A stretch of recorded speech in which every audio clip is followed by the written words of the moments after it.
for those who don't know, give us some background on WeCare Tennessee. So WeCare Tennessee is an organization that specifically supports Black transgender women who do sex work and use drugs and the communities around them. We are an organization that was birthed and created out of people who do sex work and who knew there was more out there for us, and also wanted to create a space in the lane to alleviate some of the stress that people that we knew were like us were probably going through. Mm-hmm. We have done it through education, awareness, empowerment, direct services, emergency services, needle exchange programs, and we are truly an organization that meets people where they are and fills in the gaps where other organizations may not be able to provide services. Yeah. So we love the work we do, but we are the people that we serve. Amen. Amen. I love that. So tonight we have the 6th annual Legacy Awards, right? How exciting. Like, what helped you give that birth to the Legacy Awards? You know what? The Legacy Awards is all about honoring those trans women that I knew in an earlier time where I did not know God was preparing me to be in the space that I'm in now. And those people who have transitioned on into a space that no longer is physical, I wanted to honor them and still have their spirit and their legacies live on. Yes. And I think that it's really important that not only do we honor those who have transitioned on out of the physical space, yes, but also honoring those who are still in the physical space and really reflecting on how people's spirits align, yeah, and how we are needed in this work and just in life in general, and we get what we need. Yeah. And people have been sent to me in so many of the journeys that I've experienced in life, and being able to align those people and have people nominate people and just, you know, really reflect on the experiences.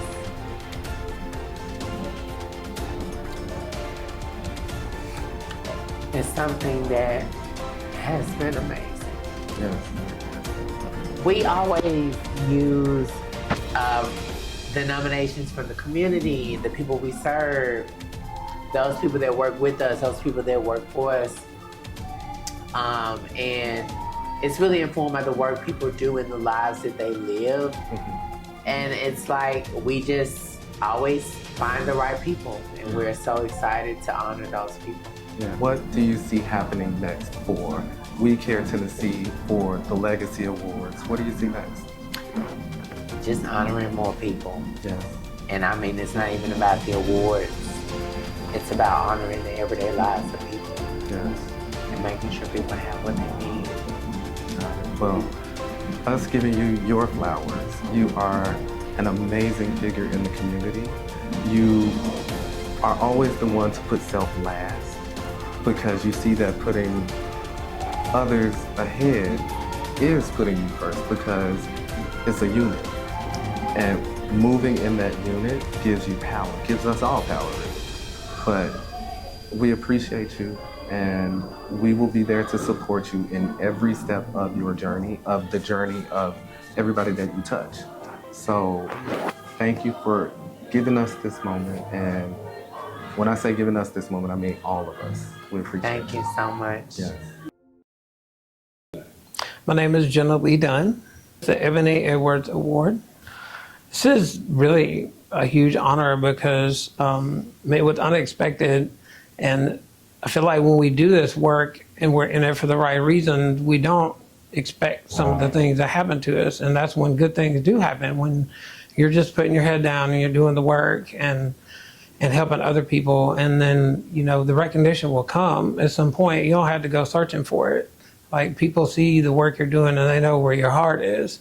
And so that tells me that apparently I'm doing the right thing, and I should be proud of that, because I know my sister wouldn't give this award to anybody that she didn't feel like they deserved it.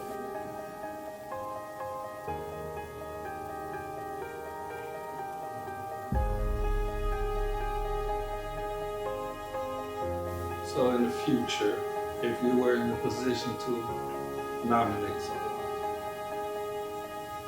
what qualifications would you be looking for?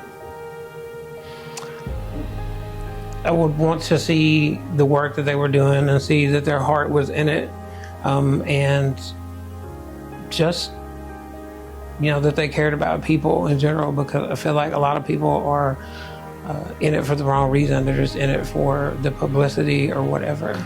Well, these are very trying times that we're in right now, and I just like to send a message, especially to the trans youth that are out there listening, and know that we are not going to give up this fight, and that we are here. And as long as I'm breathing, I'm going to use my voice and my privilege to fight for you, and we will not give up on our rights. Quinton Reynolds. I'm receiving the Quinton Reynolds Award for my advocacy within trans masculine communities. Not just receiving this reward, the reward is actually named in my honor. That's why I'm super excited. Like the work I've been doing, the work we've been doing as a community, building trust within the community, being able to show results, whether that be through our data and reports that we put out throughout the year, the trainings that we've been able to do, the amount of people we've been able to reach, the partnerships we've been able to build throughout the South, and just the way we've been able to grow and create visibility and pathways for other folks. The whole reason why I started Game Changing Man, the organization that I currently run the day-to-day operations over, was because I seen the lack of space for trans men to gather, and then also we didn't have the proper healthcare access that we needed regarding sexual and reproductive health. And so one of the things that we was always told was that they don't have data or information on the stuff that we need, and providers don't know how to provide for us. And so one of the things that I knew that I had to do was connect with folks that was already on the ground. One of the stops that we did was here in Memphis. Last year we did a focus group here.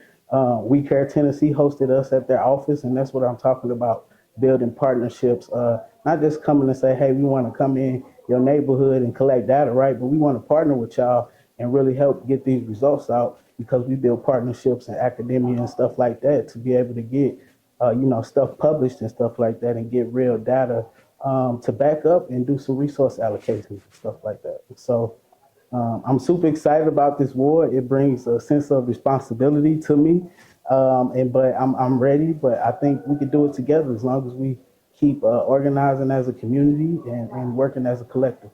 If I were to nominate somebody for this award, I would nominate somebody with the type of characteristics like that was really based in community, that was innovative, motivated, and somebody that can listen and take feedback. I think that's skills of a great leader. I think a lot of our communities are hurting across different marginalized communities right now. And so I want to keep the message of hope, and remember that we are resilient and that we can work together to build the collective future that we all want. My name is Katrina Ward. A background about this ward, I knew her, but I didn't know her. I'm a native of Memphis, so when I transitioned and came out, Tina was gone, but I heard so many wonderful things about her through my stepmother, Pebbles, which is her sister.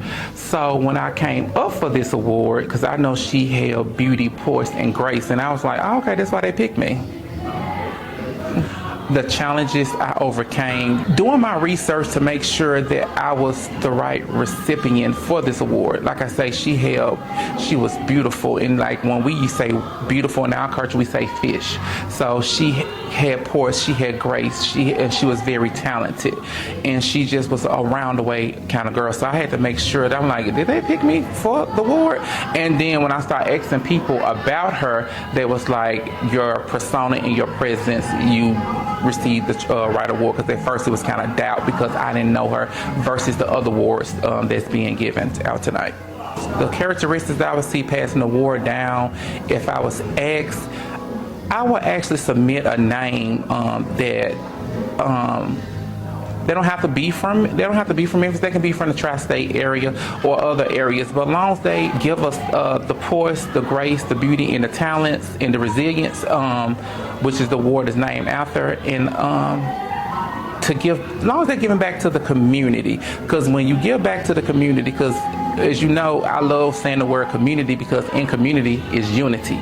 So I think if a person is unified and they possess those talents that this award is built on, I would proudly submit their name to Jasmine. If I had a message to leave, why be mad for 1 minute? You just wasted 60 seconds of precious life. I was good at mathematics.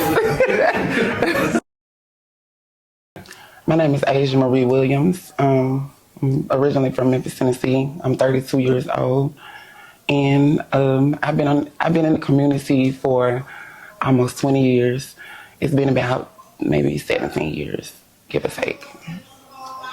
I'm receiving the Portia Sanchez Award, and it's because of my hard work and dedication throughout the community. I've helped a lot of girls along the way. I helped a lot of girls start their transition. I gave a lot of girls their first hormone shots. And I've just been, an ally with the girls and for a long time. I would say to be classy, to be friendly and kind to other people at all times. Just to be friendly to people. You just never know what people are going through. Be a leader, to do exactly what you feel, follow your heart and follow your dreams, no matter what nobody else says about you. My name is Dwayne Crowder. Yes, today I'm receiving the Derrick Davis Dupree Award. A little bit about the award. Derrick Davis was a beacon in the LGBT community. He left a great deal of individuals to carry out his legacy, and I'm just honored to be here today to step into place to make sure that his legacy is continued on. I am a native of Memphis, Tennessee, so firsthand I have seen and experienced the challenges faced by LGBT community, Black, brown, transgender, non-gender confirming. I am currently living in Atlanta, Georgia, where I am an executive director of 2 agencies, one being a Vision for Hope and one being Carving. So it's firsthand knowledge of the disparities faced by community, especially those living with or impacted by HIV. I would say in the future to anyone that's looking to be selected or a candidate for this award, they must possess leadership, demand respect, and most importantly, have a sense of the needs of community and those that are being served, and just have a resilience and inspiration for the diversity of all.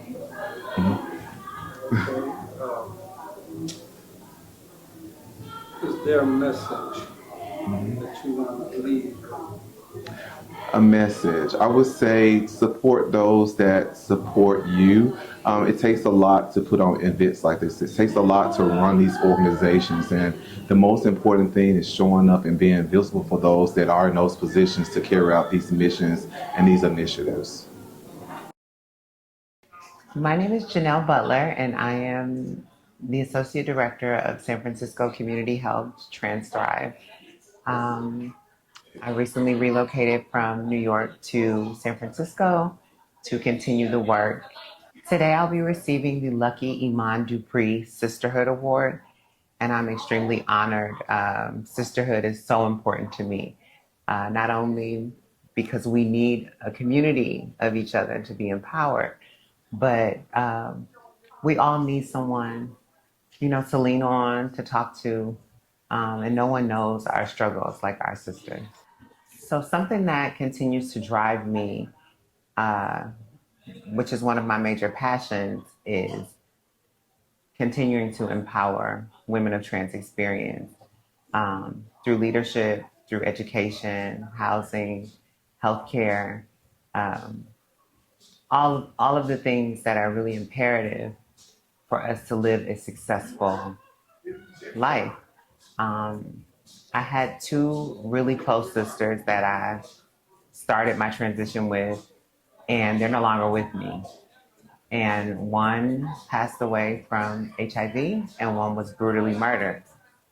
And prior to those experiences, I kind of found safety and being self in community and kind of helping behind the scenes. But after those experiences, it became really important for me to be visible and to understand the importance of like helping that woman who has my similar experience, who may not feel completely connected to community or may not know how to navigate community, but needs resources and needs answers to questions and how to go about transitioning in a healthy way. And just even feeling that love and sisterhood. Sometimes it's less about particular resources or programs and more about just having that camaraderie and someone who understands your struggle. If I was given the opportunity to nominate someone, the characteristics that I would look for would primarily be someone genuine, someone who is kind-hearted, willing to give, willing to listen, someone who doesn't gatekeep, someone who has resources and is willing to share those resources with other young ladies like myself. I always lead with love and kindness. It goes a lot further than, I really think that it's important to be kind and genuine with people. Give them their moment. When you meet someone, it's nothing like a first impression. It's a lasting impression. And, some days you have to be intentional about what that looks like. We all have rough days and days that we're not our best. But if I'm not my best, I don't show up. I try to show up when I'm at my best to be able to give folks the energy that I want in return. It's really important. And I've lived by that. Congratulations. My name is Kylan Fowler. The award I'm receiving today is the Shante Cunningham Award. And I'm very honored. I'm very honored and blessed, to say the least. Shante Cunningham has been providing resources, has been paving the way for women of trans experience throughout the way. And by me being the first woman of trans experience commissioner in the city of Oakland, California, that lets me know that the work that I'm doing and the work that I will continue to do, I'm headed in the right direction, and it's an honor to receive this award today. The challenges are, I would say, is not being able to provide the right resources for my community to thrive. And sometimes society put those type of stigmas on us to where we can't become our full potential. We can't be our best self, our best woman. But the thing that I do love about myself, I will say that I'm resilient. I am continuously to lead with good intentions and change the narrative. And what it takes for me to get here is consistency and knowing yourself, knowing who you are, knowing your purpose. One of my favorite verses in the Bible is in Esther when she said, perhaps this was the moment for I was created for. So I take those moments with the strive. And I don't only just provide ways and make ways for myself. There's a whole generation that is looking at me, how I'm conducting myself. And I want to make sure that I'm giving the generation behind me the very best because they deserve the very best. Resilience, consistency, honesty, and last but not least, loyalty. You have to be loyal to this community. You have to be loyal to yourself, and you have to be loyal to the work that you do. That's going to go a long way. Never be afraid. Never be afraid to be yourself. Giants fall, but never be afraid to be yourself. Always lead with good intentions and change the narrative for the generation behind you. Family, I'm Keenan. Right now we have Katrina with us. Katrina is the master facilitator for WeCare Tennessee. How are you tonight? I'm doing good. How about yourself? I'm good. I'm happy to be here. I'm excited. Me I really too. am. So I understand you've been with WeCare Tennessee really from the beginning, right? Yes. How has your journey been? My journey been simply amazing. It started out me and Jasmine used to travel a lot. You know what I'm saying? We used to escort, we used to travel. And Jasmine always had this plan and this vision that she wanted to do an organization. She wanted to start her own nonprofit organization. Yeah. So it's like I heard Jasmine, but I didn't hear Jasmine because it's like I needed some money. I was always on go. Yeah. But it's like with Jasmine, she always saw something in me that I didn't see into myself. So once she started the organization and we started it together, it just went from there. It went from there, and we just started doing it. I love that. I love Yes. that. And then you having that visibility to know, like, she had this dream. Yes. And saw it through, you know? Like, Yes. it's amazing to hear about a dream, but to actually be there to see it go through is powerful. And it's so crazy that you say that because we are at the Civil Rights Museum with Martin Luther King, and he had a dream. So I saw Jasmine dream from the very beginning, from us traveling, from us going to city, state to state. Yeah. Jasmine had this vision, Jasmine had this dream, Jasmine to be at her house, preparing everything, putting everything in order, saying how she wants to do everything. Yes. And it's like, I always believed in Jasmine. Whatever Jasmine says she gonna do, she always do it. And I always believed in Jasmine. To see it's been like 6 years, and I remember when we first started, I feel like that's such amazing. And to have it here at the Civil Rights Museum, that's amazing. That is amazing. Yes. Oh, you gave me chills. Okay. So, Yes. I'm sure the journey hasn't always been so easy. Can you share some of the hiccups without, you know? I feel like for me, I came from a family where my family didn't accept me. My family didn't understand what my friends understood. And it's like Jasmine became like a mother role in my life. It's like whenever I needed help with anything, I would call Jasmine. I'd be like, what I need to do with this? What I need to do with this? What I need to do with this? And I'm so, so, so thankful for her, because if it wasn't for Jasmine, I feel like if it wasn't for God first, I'm going to say that. And if it wasn't for Jasmine, I feel like I don't know where I'd be right now. I feel like Jasmine helped me with a lot of things. Jasmine helped me get through my transition. Jasmine helped me to have just a job, so I won't have to escort as much. I won't have to travel as much. I won't have to worry about where my next dollar coming from. I've been homeless. I've been put out. I used to steal. I used to do all these things to make ends meet, to make sure I have an income coming in. Right. So for Jasmine to do this nonprofit organization and start what she started, and she didn't forget about me and she kept me with her, I'm forever appreciative. Yes, yes. Forever And that's appreciative. the story for so many people. Yes. So many of our trans sisters Yes. who have to do certain things that they may not want to do, to try to make sure that they're surviving. Yes. So that's why I think this is so magical, you know? And not only are you helping as the organization grows, but you're also changing and impacting lives one by one. Yes. So that's amazing. Thank you so much. Yes. So what are you looking forward to happening tonight? Tonight I'm just so happy to see everybody. I'm ready to see the beautiful people. I'm ready for the mixing and mingling. I'm just ready to enjoy myself, because I know it's going to be a fantastic event. I know it's going to be a marvelous event. I'm ready to also see the honorees get nominated. Yes. And see how everything impacts them and how I respect. Because a lot of people don't get nominated. It took me so long to even receive an award. Like sometimes you be doing so much work and you never get the recognition for what you do, especially sex work. You know what I'm saying? Yes. So it's like you never get the recognition of what you deserve. So for different people to get the recognition of what they deserve on tonight, I'm so excited for everybody, and I'm just looking forward to seeing everybody receive their award. Amen. While they're still here. While they're still here. Give people their flowers while they're here. Don't wait till they pass and they gone. Try to give people their flowers while they are here. Amen. Yes. All right, so we're going to go turn up? Yes.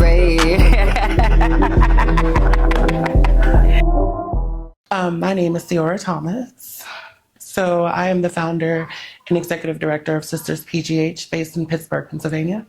We're a nonprofit organization that provides like tangible resources for our Black and Brown trans community, specifically transitional housing and permanent housing for trans people in Pittsburgh, Allegheny County, and Philadelphia County.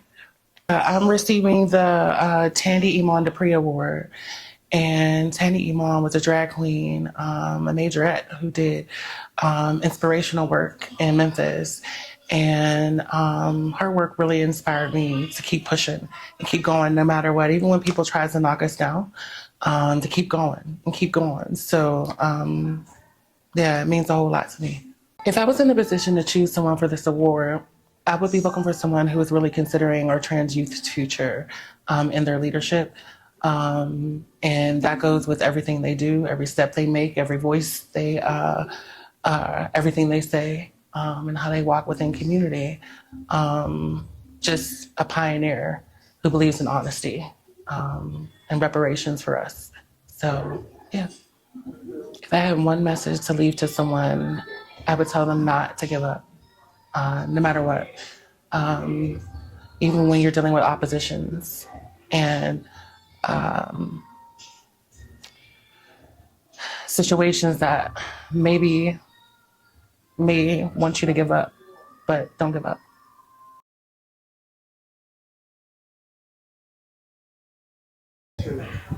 My name is Naisha Dupree. Winning this award is very, very dear to me because it was the Lifetime Humanitarian Award, which I've never received in my entire career. I've received Lifetime Achievement Awards, but never a humanitarian award. And when I researched to find out the meaning behind it in regards to the human side of the award, it was really touching for me because it was something that, being from Mississippi, that was done without expecting something in return. You know, treating people like human, making sure people understand and get out of their own way, not making sure they understand in this journey of life to actually check in and always be current in every moment, to make sure that you, like I always spoke about my teacher, who always told me about taking vacations for my life, or taking trips. And because I was from Greenville, Mississippi, which is a small town, I thought that was not going to be possible because I didn't have any money and my family was not a rich family to actually do that. And she just meant if you had an opportunity to go across the street and visit your neighbors, to take in everything that they do in their household so you'll know that the world does not revolve around what you do in your household, which teaches you now to appreciate people and other views and things of that nature. I struggled so much with identity, but not like everyone else did, because I actually didn't have like a coming out. So because my family was always the same with me, and I've always been this same way from a child all the way through. They just pushed me to find out what I wanted to do and pushed me into what I wanted to do. They never asked me about boyfriends or girlfriends or things of that nature. So when people talked about coming out, I never had that experience. I don't know if it's my older brother was gay, so if there was a closet to come out of, he probably kicked the door off of it. So there was no closet for me to come out when I came out. My younger sister always went with me everywhere I went, and there's another, so she's like we're a really close friend, and she's here with me tonight. So it was good. She stays in Memphis, Tennessee now. Memphis and receiving the award here was so special because when I started to do drag, which was house pageants, wasn't drag on the level that I do it now, but it was house pageant. So you would almost call it camp. But I thought I was doing it great. My first two sons came out of Memphis, and they were Derrick and Charles. And I met them when I came here to go out to the club. When I came back to visit them, maybe 6 months later, from Mississippi State, when I came here to visit them on a weekend, they had a picnic set in the park here. And they were so excited that I had chosen them to be my kids. They then in turn had other kids. So when I got to the park, they had this huge banner in the park for the Dupree family. And it was people were coming from everywhere with different colors, straight and gay people, black and white, male, female. And I was like, what is this? And they were speaking on their family. And it was just like my family. And I mean, they were, this is your niece, this is your grandmother, this, and they were so excited, and I would always come back to Memphis for a sense of home. I mean, it was nothing superficial. I don't care if you were down and out, they would call and check on you on the regular. They checked on one another. They carpooled to go to the movies, out to dinner. They barbecued all the time. It was just a feeling of home. And I was actually eerie about moving when I left Mississippi State and got ready to go to Atlanta. I was eerie about leaving and going to Atlanta and missing Tennessee. I'm thinking about it now because Derrick and Charles are not actually here anymore, but that room had so much of them in that room. And being here tonight, actually, sparked a lot of memories on that. Go ahead. Always remember what's the seed that inspired them, because in the darkest time they're going to need to grow from that seed, because they're going to face so much opposition and there's going to be a lot of hurt from people that you thought you could count on, and you're going to find assistance and help from the place where you probably thought you never would. So always remember the reason why they're doing it. Remove themselves and continue to go back to that reason, and that'll keep them inspired.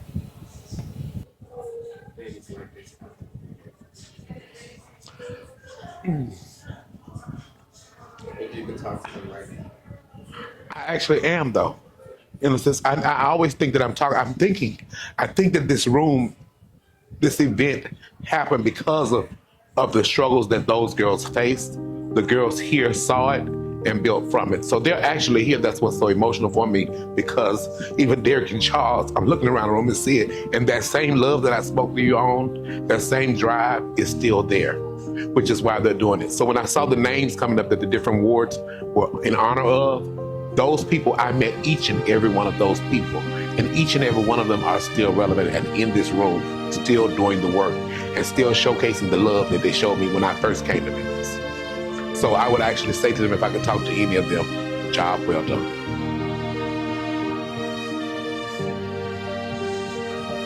Oh, that's it?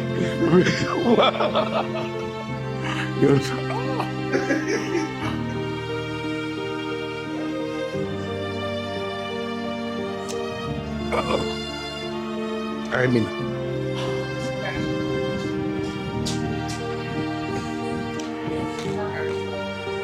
I'm not here, Mason. I hear lyrics. My name is Taviana Rouse. This award show means to me a whole lot because it's acknowledging that trans people exist, like myself, and it's giving us the love and acceptance and the see that of the work that we do, and allow us to like feel heard and seen. Actually, I'm a previous employee and I actually managed the show last year. Yes. Okay. Well, more comfortable, obviously, because last year all the pressure was on me. But it feels really good just to sit back and enjoy the scenery, see everybody else get their awards, me get my award, and just see how it's ran without me being on the other side. Yeah. Well, it all goes to someone, WeCare Tennessee. Basically, I've been working in this field for like 9 years. And so I was working in Atlanta, came to Memphis, and my roots began with WeCare Tennessee. And I just owe it to them and all the hard work, dedication, love, and commitment that they gave me to be in this position to receive this award tonight. Because I have spirit. Tiffany Berry Award is about spirit, and that's what I embody. That's what I give to people when they meet me. You're always going to have a warm and loving feeling for me, and you're going to always have that motherly feel. Yes. Thank you.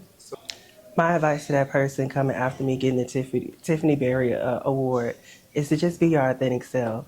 Let your spirit just shine bright and shine like a diamond. Rihanna said it best, and everything that you want, everything that you are supposed to receive, you will receive. Like a diamond. Right. That's why I want silver. My last words to folks in the trans community is just don't give up on yourself. Some people give up on us every day, and it's our responsibility to always remember to show up for ourselves, be committed to ourselves, and also give love that we want to give to other people, to give to other people, because sometimes we're not people who are coming always fully there. So we have to place that spirit there. We do. Well, the feeling of having this award show, the Legacy Awards, at the Civil Rights Museum is monumental because a lot of people don't see trans rights and civil rights being one and the same, which is very weird to me because we're all one and the same in a sense, because people forget about us. We're a marginalized community.